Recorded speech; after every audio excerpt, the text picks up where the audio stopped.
Tsaka, under the BBM, what is the outlook for developing more entrepreneurs? The President knows that for us to improve the lives of our people, there must be a vibrant, inclusive economy. Inclusive. It cannot be exclusive. It has to be inclusive. You have to reach out to those who have less in life. Everybody has to. If we help the small and the small become big, we all benefit as a country. Yung what is now a cliche, a rising tide brings up all ships. Tama.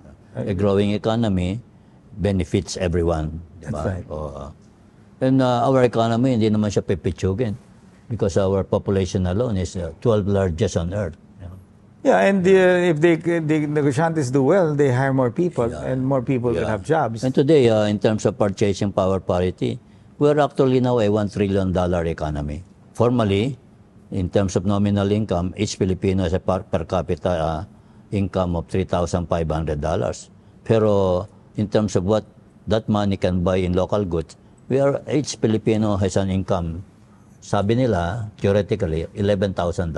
Malaki yun And remember, that's almost $1,000 a month. There's still a lot of jobs being generated overseas. So you see Filipinos moving here. You generate more jobs here. So the more jobs that are created, wages will go up. Because there'll be a higher demand. We have 12 million with jobs abroad. 12 million, laki nun. So what we want to see is wages go up. That can only happen when there is a demand for more jobs. And higher wages means greater purchasing power. Correct. And greater purchasing power means a stronger economy. That's right. Because this economy is based on consumption. That's right. 84% of GDP comes from consumption.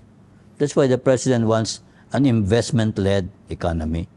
Kaya yung mga companies tulad mo, dapat invest kayo sa makinarya, sa lupa, sa property, to what they call capital expenditure. No? That's right.